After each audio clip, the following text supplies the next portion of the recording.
Muy buenas amigos y amigas de Spanish Libertarian, ¿cómo estáis? Sigo con las entrevistas cuando tengo un poco de tiempo y literalmente las disfruto enormemente, no os lo podéis ni imaginar, porque tengo siempre personas pues, que me comparten parte de su tiempo, parte de su energía y aparte puedo compartirlo con vosotras.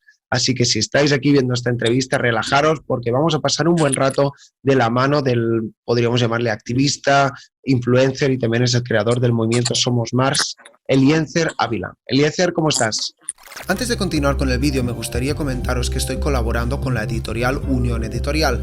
Si seguís el link que hay en la descripción, todas las compras que hagáis en las que introduzcáis el código SPALIB, S-P-A-L-I-B, tienen un 5% de descuento. Además, los envíos son gratis si resides en España y si haces una compra superior de 20 euros, te regalan el libro autobiográfico Hayek sobre Hayek. Sin más, os dejo continuar ver el vídeo, pero os animo a que entréis en este código de descuento. Pues muy bien, feliz de estar acá contigo. Bueno, Eliezer, yo te tengo que confesar, no tenía mucho en la órbita, vamos a decir, liberal, quizás esta etiqueta, no sé si es la pertinente, podemos hablar de esto, pero te vi con la entrevista con Javier Milei, me encantó y dije, venga, pues tengo que atacar y yo creo, pues como siempre digo en estas entrevistas, es un tono más relajado y te podremos conocer un poco más y espero que al final de todo pues podamos inspirar y también animar a la gente a que reflexione, que yo creo que en estos días de confinamiento es especialmente importante. La primera pregunta que siempre hago es que por favor nos hables de ti. ¿Quién es Eliezer Ávila? Háblanos de tus andaduras profesionales o en contra del régimen, vamos a decir, y luego ya vamos tocando varios temas. Cuando quieras. Sí, bueno, mi nombre es Eliezer Ávila, soy ingeniero informático. Yo nací en un campo de una provincia oriental de Cuba.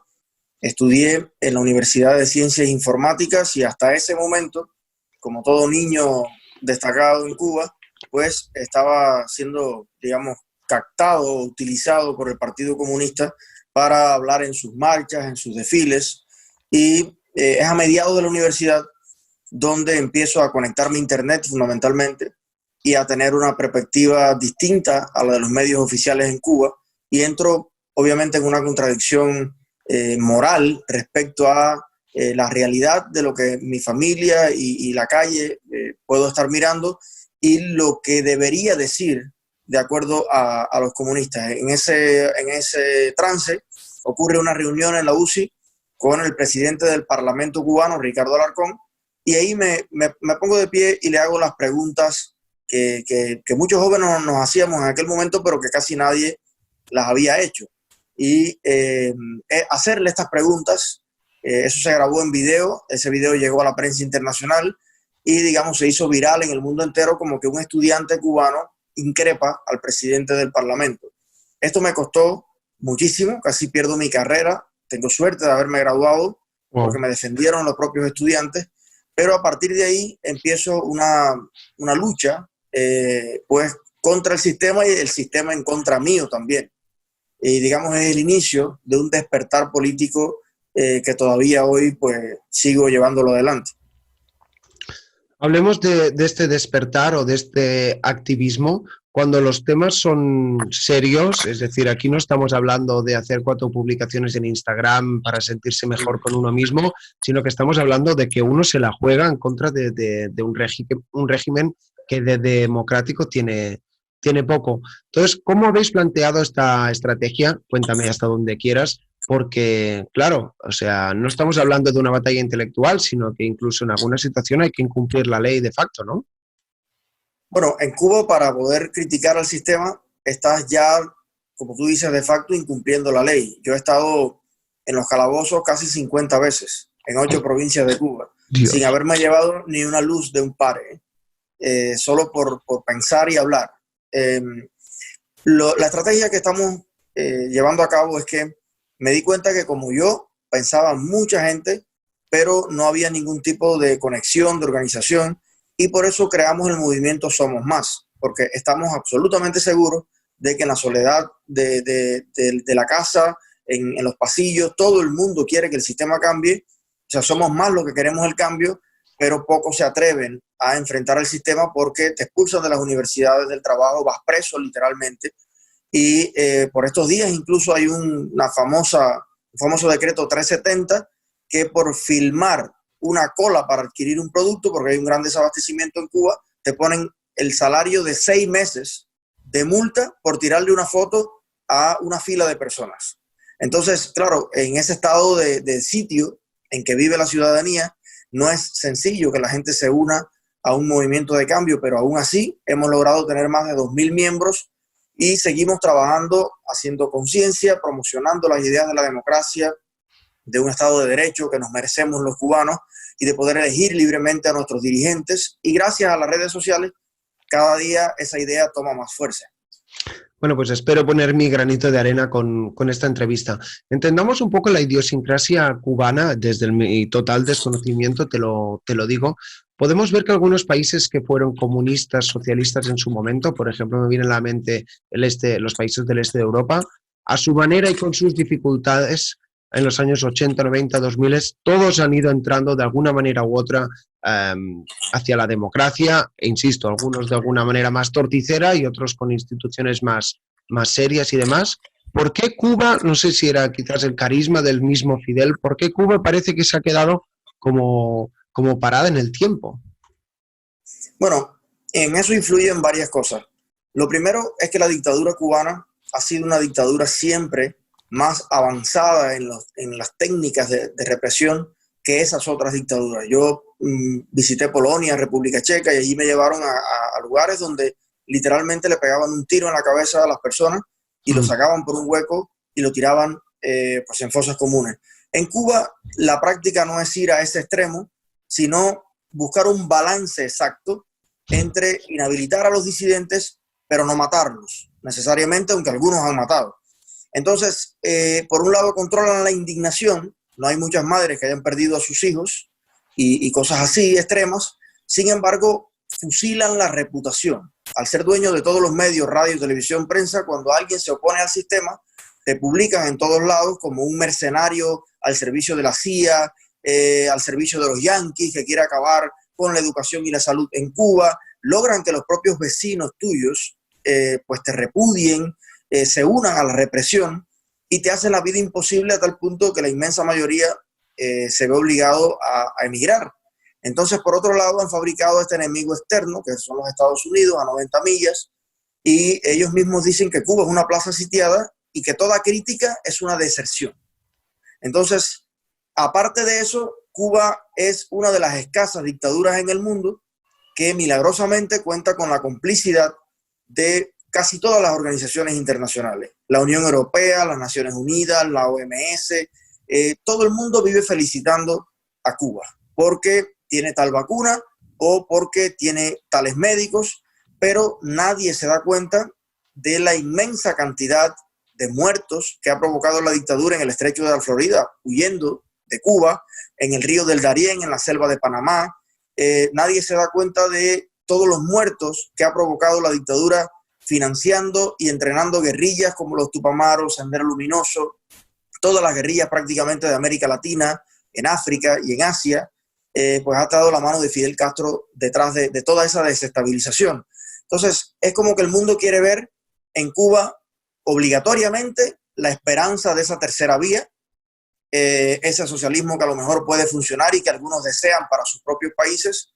Pero lo curioso es que ya casi 4 millones de cubanos de una isla pequeña han decidido vivir en el capitalismo a costa de arriesgar su propia vida, pero todavía no existe nadie que viva en los países capitalistas que haya decidido mudarse a Cuba. Entonces, la verdad es que es un sistema un poco complicado de entender, pero en la práctica no deja de ser una dictadura tan violenta y tan terrible como cualquier otra que el mundo haya repudiado. Bueno, ya sabemos que Fidel, entre otros, pues son gente con una gran perversidad, pero también una gran inteligencia, y esto hay que demostrarlo. Te quiero hacer una pregunta relacionada con los cambios generacionales. Yo personalmente pues nací en los 80 y tal, y yo que sé, tengo primos, hermanos que han nacido en los 90, en los 2000. La gente que está en estas generaciones, los millennials hacia arriba, vamos a decir, siguen comprando este mensaje de la dictadura socialista cubana, o el internet, donde sea que lo hay y lo pueda encontrar, pues está también haciendo una batalla, digamos que no se puede, que es intangible, pero que está un poco minando esas ideas. Sí, realmente esto último es lo que está sucediendo. Las nuevas generaciones cada vez están más divorciadas de este discurso de la Guerra Fría, y están, digamos, más comprometidas con desarrollar proyectos de vida propios, más al estilo de cualquier país occidental. Esto viene dado por la introducción lenta, pequeña y cara de Internet a Cuba, porque en Cuba el Internet lo provee una sola compañía que se llama ETEXA, y es el monopolio del Estado de todas las comunicaciones, no solamente de Internet. Wow. Para ponerte un ejemplo, 1 giga de Internet en Cuba tiene un precio aproximado de unos $10, solamente 1 giga de Internet.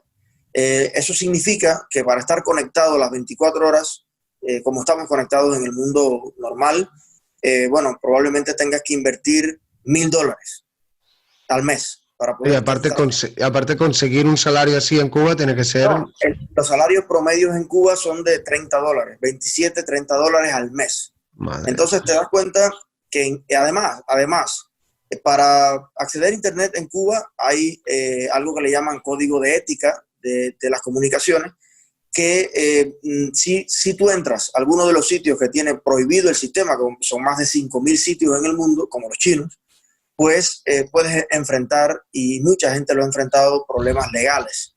Entonces, para poder ver mi canal, por ejemplo, en Internet, un cubano tendría que usar una VPN o un proxy, porque estamos literalmente bloqueados. Entonces, es muy difícil acceder a información libre. La mayoría de los cubanos acceden a las redes sociales para comunicarse con sus familiares en el exterior y más bien comunicarles pues sus necesidades. Necesito un par de zapatos, necesito una mochila para los niños, no tengo comida, porque el 50% del PIB cubano es directamente las remesas que se envían desde el exterior. Estamos hablando de una economía absolutamente colapsada, donde todo escasea, no hay de nada, y viene siendo la emigración el sostén de la familia más que las políticas sociales de un sistema, que es lo que se vende en el mundo. Hoy en Cuba el que no tenga dinero no come, literalmente. Y aún con dinero, conseguir cosas tan normales como el arroz o los frijoles te puede costar 2 días de cola durmiendo en un portal de una tienda del Estado para alcanzar uno de los turnos y comprar 5 libras de arroz. Esa es la realidad que el mundo no conoce y que realmente a través de las redes sociales estamos algunos influencers cubanos tratando de hacer ver. No doy crédito que estemos en el 2020, estemos hablando de esto. En fin, hagamos otro salto temporal en la historia. Yo no soy para nada un experto en historia, pero me gustaría saber un poco cómo era la Cuba previa a Fidel, cuál era el caldo de cultivo que había, porque como hablábamos antes de la perversidad y de la inteligencia de Fidel, su hermano, el Che y demás. ¿Cómo se las ingeniaron no solo para cambiar diametralmente el sistema, sino para establecerse? ¿Cuántos años llevan? 60 y algo, ¿no? Es increíble. Es increíble. Sí, mira, la República de Cuba era una de las repúblicas más jóvenes del continente y era en realidad una república joven en el mundo. Habíamos nacido como república en 1902, y la república imperfecta desde 1902 hasta 1952, o sea, estamos hablando de solo, digamos, 50 años de república.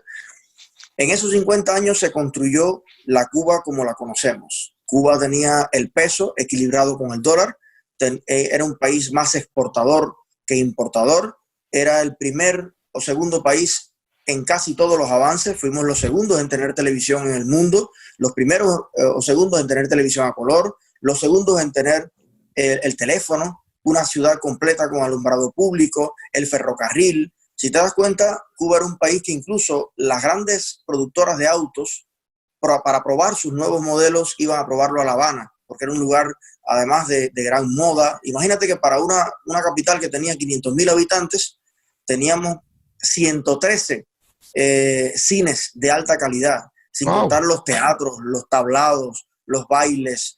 Era un país con una pujanza económica increíble. Ahora, también es cierto que había mucha corrupción, había gobernantes que estaban en cierta medida aliados con mafiosos, como fue el propio Mayer Lankey en Estados Unidos, y que, bueno, la alianza consistía en lavar dinero a través de construir pues, hoteles, otros negocios en Cuba. Esta era, digamos, una parte negativa, pero que, ojo, iba en pos de construir cosas en Cuba con dinero americano. Y esto no representaba ni el 1% de toda la pujanza económica que había en todas las provincias del país. Había una gran diferencia entre el campo y la ciudad. Los campos, pues sí que había pobreza, pero teníamos el analfabetismo más bajo de toda América Latina. Argentina, la propia España tenía más analfabetos que Cuba y menos médicos. Entonces, sí, era un país imperfecto, un país de su época, pero era la novena economía del mundo per cápita en aquel momento. Éramos un país, bueno, con la fuerza para poder emprender reformas en que mejorara la vida de los cubanos que no tenían una vida tan desarrollada, pero lo que hace Fidel cuando llega al poder, bueno, primero, Batista es una persona que había tenido un par de gobiernos electos en Cuba y que había en cierta medida un resquebrajamiento institucional allá por los 50 y era Batista el hombre visto, que por cierto fueron los socialistas los que tenían a Batista como candidato, ¿eh? O sea, ojo, no era la derecha, eran los socialistas, porque Batista era un obrero, era un retranquero, que es el que trabaja en las líneas del tren en una provincia oriental y tenía un origen muy humilde. Y entonces traen a Batista, que da ese golpe de Estado en el 52, un golpe de Estado que si bien tuvo determinadas protestas ínfimas, nadie se alzó realmente contra ese golpe de Estado porque había la sensación nacional de que hacía falta poner orden, poner mano dura en el país. Bueno, llega Batista y ahí viene la primera ruptura constitucional que nos trajo las demás cosas. Se inhabilita la Constitución del 40, que era una constitución de las más avanzadas del mundo para aquel momento. Ya en 1940 Cuba tenía la jornada laboral de 8 horas, Cuba tenía igualdad de voto para las mujeres, tenía educación para todo el mundo por igual y gratuita, excepto la universidad. Bueno, ha tenido una serie de avances. Y en Europa nos estábamos matando. Totalmente, o sea, Cuba además, en el campo de la Segunda Guerra Mundial, en ese periodo Cuba sale también beneficiada con la venta de azúcar. Entonces, de cierta manera, pues no estábamos mejor que casi todos los demás países, pero llega Batista al poder, instaura realmente una dictadura política, pero una dictadura política que mira, tiene cosas interesantes. Durante la dictadura de Batista, habían programas de radio, revistas, periódicos, donde todos los días se criticaba a Batista. Ojo. Pero llega el movimiento 26 de julio, que es un movimiento terrorista, literalmente, que fue capaz de poner 100 bombas. Se le llama así la noche de las 100 bombas en cines, teatros, café en La Habana. Hay una guerra civil en Cuba entre estos miembros del movimiento 26 de julio que literalmente matan, secuestran, torturan y el gobierno dictatorial de Batista. Esta guerra le trae mucho dolor al pueblo de Cuba. Hay muchos jóvenes que son torturados, que son asesinados, y esto exacerba, pues, en todo el país ese sentimiento antibatistiano. Claro. Y Fidel Castro aprovecha ese contexto para engañar al pueblo de Cuba prometiendo todo lo que el pueblo quería. Elecciones libres, restituir la Constitución del 40, liberar toda la prensa, que no haya más emigración, en fin, todo lo bueno que propone lo que le llaman el manifiesto comunista, o sea, el manifiesto de la Sierra Maestra, perdón. Entonces, la gente apoya a Fidel y Fidel logra con un ejército más pequeño desmoralizar al ejército de Batista. Estados Unidos le quita el apoyo a Batista también y todo esto conspira a favor de que Fidel pueda tomar el poder. Termina huyendo el dictador Batista y se instaura Fidel. ¿Qué sucede? Que en estos primeros años el pueblo se queda esperando por lo que Fidel había prometido y lo que sucede en realidad es que Fidel decepciona incluso a la mayoría de los comandantes rebeldes que hicieron la guerra con él. En primer lugar desaparece Camilo Cienfuegos, que era la segunda figura más carismática de la Revolución Cubana y algunos creen que era más carismático y tenía más conectividad con el pueblo que el propio Fidel. Desaparece cuando hay muchos testimonios que dicen que lo mató el propio Raúl Castro. Y Fidel Castro, bueno, imagínate que desaparece un avión, que no tenía ni que coger el mar, ni mucho menos. Entonces, luego el comandante Huber Matos también pues renuncia, porque empieza una renuncia masiva de personas que hicieron la revolución porque Fidel empieza a tomar un rumbo comunista. Entonces, llegan con una ofensiva revolucionaria que le llama a ellos, ellos, que es lo que acaba con la fuerza productiva en Cuba. Literalmente expropian a todos los negocios en Cuba, pero no te estoy hablando de las grandes compañías, los grandes latifundios, al que tenía una bodega, al que tenía una cafetería, al que producía helado, al que producía galletas. O sea, lo desmantelan completamente la red productiva del país y el Estado se hace cargo de eso. Claro. Entonces, lo que sucede al cabo del tiempo es que ya el país no produce nada. El país entra en una quiebra total y Fidel Castro cada vez se pega más a la Unión Soviética, invita a dirigentes soviéticos a Cuba y para colmo además se pone de acuerdo con Nikita Khrushchev e instala en Cuba ojivas nucleares. O sea, apuntando a los Estados Unidos. Esto evidentemente exacerba mucho más los ánimos. Estados Unidos también había hecho un intento de ayudar a precisamente ex luchadores revolucionarios y a exiliados cubanos para invadir a Cuba. Entonces empieza Cuba a estar en el medio de una guerra fría entre los dos grandes potencias del momento, Rusia y Estados Unidos. Entonces, Fidel Castro toma parte en esta lucha por Rusia. Y lo mismo que él declara años antes, que la revolución no era comunista, que era un insulto a la revolución llamarle comunista, él mismo lo declara oficialmente y dice que sí son comunistas. A partir de ese momento empieza para Cuba una pesadilla no solamente económica, sino una pesadilla para la intelectualidad, para el pensamiento, para la educación. Y Fidel Castro transforma a Cuba, ya con el poder en la mano, totalitario a su imagen y semejanza. Y digamos, lo que hemos visto de ahí en adelante es precisamente la instauración de las bases más férreas de una dictadura que abarcó cada esfera de la sociedad. Para que tú sepas, en Cuba para un niño tener un juguete, hasta el otro día, tenía que asignárselo el Estado, con unos cupones. Esta vez te tocaba juguete de ruedas y al año que viene te toca juguete de alas, un avioncito, por ponerte un ejemplo. Entonces, toda la matriz comercial de Cuba pasó a manos del Estado y el cubano se quedó como esa persona que espera que el Estado te provea lo suficiente para vivir y no como un ciudadano, como proclamamos lo que creemos en la cultura del liberalismo, que es capaz de producir, es capaz de aportar, de innovar. Eso se perdió completamente. Disculpa que me haya extendido, pero a grandes rasgos es el inicio de todo este problema. No, por favor, extiéndete todo lo que sea necesario, pues esto obviamente es un tema que daría mucho para más. Te recomiendo, hay un escritor aquí en España que se llama Fernando Díaz Villanueva, no sé si lo conoces por casualidad. Sí. Tiene unos análisis sobre la historia cubana muy interesantes. Volvemos al presente, te pediría brevedad porque tengo algunos temas a tratar. Somos rehenes de malas ideas, como bien has dicho, y a veces nos quedamos en ciertas coyunturas ahí estancados. Entonces, a ver si nos pudieras enseñar un poco cómo es, o explicar, perdona, cómo es la Cuba en la actualidad. Por ejemplo, preguntas tan aparentemente estúpidas que te puedo hacer como es, ¿hay propiedad privada? Parece que Cuba se está abriendo, entre muchas comillas, al turismo. ¿Salen mini emprendedores que pueden comerciar directamente y labrarse su proyecto de vida? ¿O en el fondo poco ha cambiado desde esos años 50-60 que hemos ido hablando?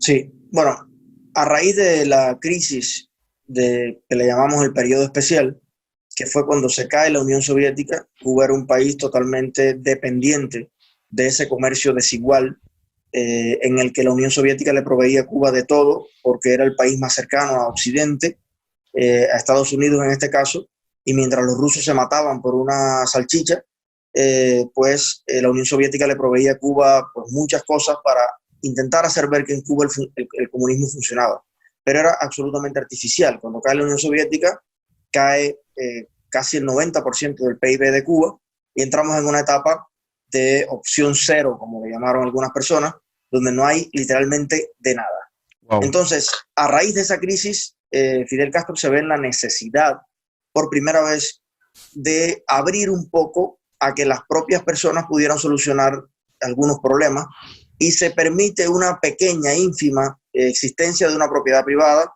que no es de tener empresas, ni mucho menos, pero de vender pan con pasta, eso, o croquetas. Entonces, cuando la economía se recupera un poquito, a finales de los 90, a raíz de la relación con Venezuela, O sea que Chávez empieza a jugar el papel que antes jugaba Rusia y que también China ha jugado en algún momento, empiezan a sostener la economía cubana. Fidel Castro vuelve a cerrar, le vuelve a quitar los negocios a la gente. Después vienen los años 2000, hay una época dorada en Venezuela donde el barril de petróleo está a $146 el barril. Chávez con los petrodólares está financiando la política en todo el Caribe y hasta ahí no se habla de propiedad privada nuevamente en Cuba. Cae el petróleo, cae Chávez también, empiezan muy tensas las relaciones de Cuba con algunos gobiernos como el de Brasil, con Bolsonaro.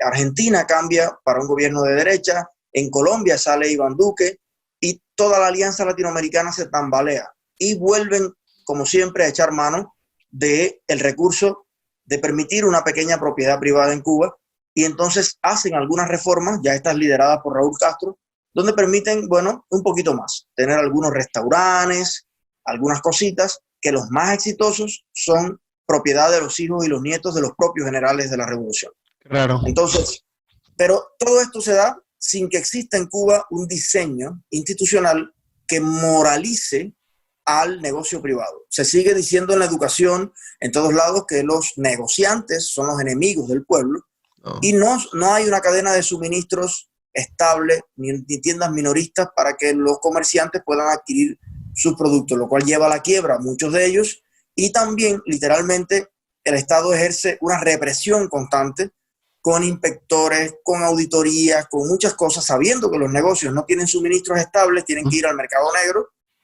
pueden decomisar o expropiar los negocios en cualquier momento, usando este pretexto. Por tanto, la ínfima propiedad privada en Cuba, que solamente produce el 3% del PIB, el 90 y pico por ciento todavía está en manos del Estado, entonces vive en un constante miedo. Y para poder sostenerse tiene que sobornar al Partido Comunista, a los inspectores, a las instituciones para poder existir. Así es como existe esa pequeña propiedad privada. No obstante, ha demostrado el interés del cubano y la capacidad de los cubanos en desarrollar negocios. Por ejemplo, en La Habana, antes de estas reformas, habían 20 restaurantes en la lista que se le entrega a los turistas y 18 eran del Estado. Actualmente hay más de 5.000. O sea, lo cual indica que aún en esas pésimas condiciones, el emprendimiento del cubano ha despertado y la gente ha visto en estos negocios una vía para poder mejorar su vida, que es lo que nosotros proponemos hacer, pero no como excepción, sino como regla. Claro. Bueno, es muy interesante. Mi libro favorito es 1984 de George Orwell y no puedo parar de pensar en muchas de las escenas que me vienen a la cabeza cuando te estoy escuchando, se me pone la piel de gallina. Más o menos para ir terminando, que tampoco no te quiero quitar mucho tiempo, hablemos de soluciones y hablemos de soluciones realistas. En muchas ocasiones también he tenido venezolanos en este canal y obviamente no voy a hacer ninguna incitación a la violencia ni a nada ilegal en este canal, pero muchos dicen la única solución es una intervención exterior. ¿Compartes esta tesis? ¿Qué solución tiene Cuba? Si no hay un mal que dure 100 años, ¿cómo aceleramos este proceso? Porque no queremos esperar a los 100 años, porque eso es muy triste todo lo que venimos hablando.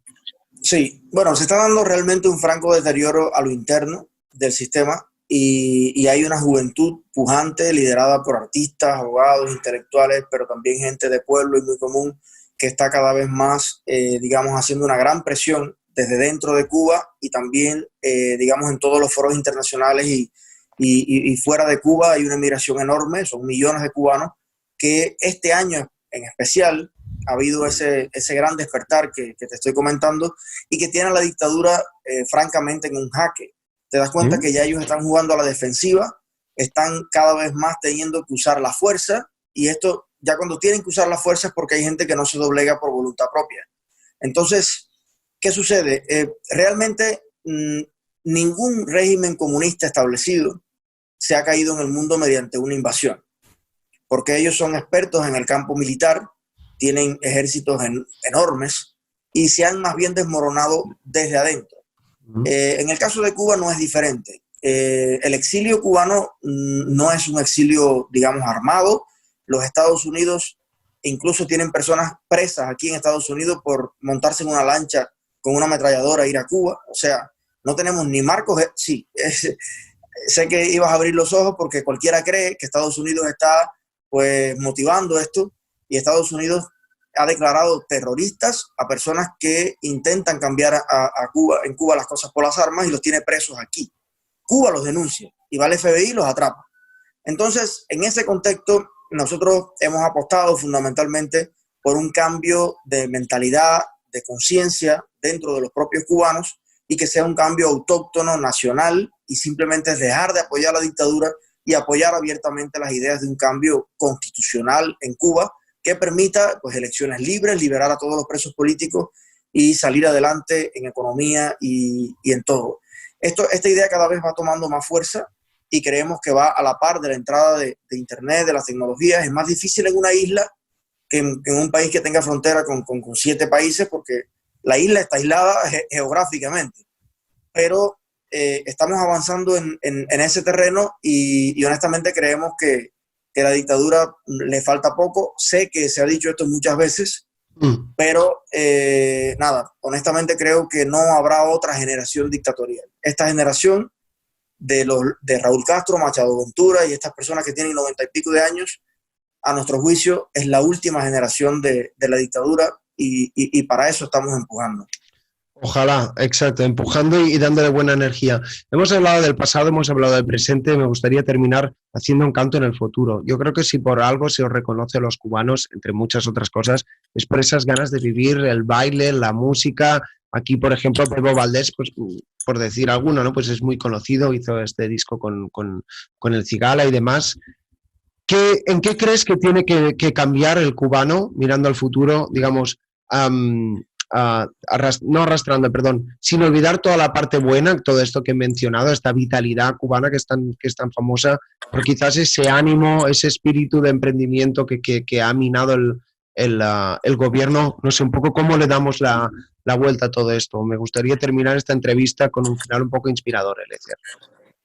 Bueno, es que realmente eso es lo que nos motiva y nos impulsa a nosotros, saber que debajo de todas esas necesidades y de esa desesperación económica y política que ha traído el sistema comunista, subyace lo que distingue al cubano en el mundo entero, y es precisamente lo que puedes ver cuando visitas cualquier comunidad cubana en el mundo. Te vas a dar cuenta de que son comunidades prósperas, que se integran fácilmente a otras culturas. Si te pongo el ejemplo, en los propios Estados Unidos, los cubanos somos una minoría, pero muy minoría. Sin embargo, hemos tenido 2 candidatos presidenciales, tenemos 3 congresistas y tenemos un PIB que supera 20 veces el PIB de nuestro país. O sea, lo que producen las empresas cubanas. Increíble. Entonces, si vas a Ecuador es lo mismo, si vas a Europa es lo mismo, el cubano, lo mismo. He encontrado cubanos en la NASA, muchos, cubanos que son la mano derecha en los proyectos de la Apple, cubanos que dirigen termonucleares en Alemania, y cubanos que con una escuela de zumba o de baile afrocubano en Suecia, pues han creado un edificio de 5 pisos y hacen bailar a los suecos.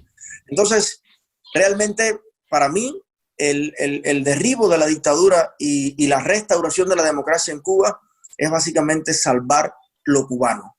Y con eso, que es lo cubano y lo que nos ha distinguido siempre, en libertad, y cuando la prosperidad esté no solamente autorizada, sino reconocida como un valor nacional, sé que los cubanos en 2 o 3 años vamos a poder levantar a Cuba y ser no solamente una casa linda para los cubanos, sino un lugar que el mundo entero disfrute visitar y compartir con nosotros lo mejor de nuestra cultura sin miedo a que nadie lo reprima.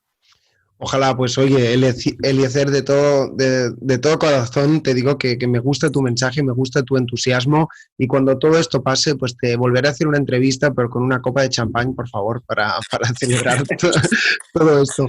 Antes de que cierre y despida la audiencia, no sé si quisieras añadir algo. No, solamente agradecer a todos los seguidores de tu canal, invitarlos a seguirnos en nuestras redes. Con mi nombre, Eliezer Ávila, pueden encontrar nuestro canal en YouTube, y que básicamente me siento muy feliz de conocerte, de conocer a otros jóvenes en el mundo que promovemos las ideas de la libertad, y creo que en unirnos y seguir promoviendo estas ideas es básicamente la única trinchera que puede parar el freno del totalitarismo que pensábamos acabado después de la Guerra Fría, pero que en este momento resurge con mucha fuerza, con el financiamiento de Rusia, de China Y nada, la libertad no se defiende sola, hay que defenderla y aquí estamos todos para seguirlo haciendo. Bueno, oye, Eliezer, mucho ánimo otra vez, me encanta tu elocuencia y te digo que de verdad que creo que empaquetas muy bien el mensaje. Dejaremos tus links en la descripción para que la gente lo siga y hablando de seguir, recordad que también podéis suscribiros a mi canal, dejar un like, hacer una donación o lo que sea y sobre todo tomar en consideración la última definición que has dicho, la libertad no se defiende sola. La verdad que esta me la quedo y me la hago mía esta reflexión. Nos vemos muy pronto y que tengas mucha suerte. Bueno, igual tú. Nos vemos. Gracias. Hasta luego.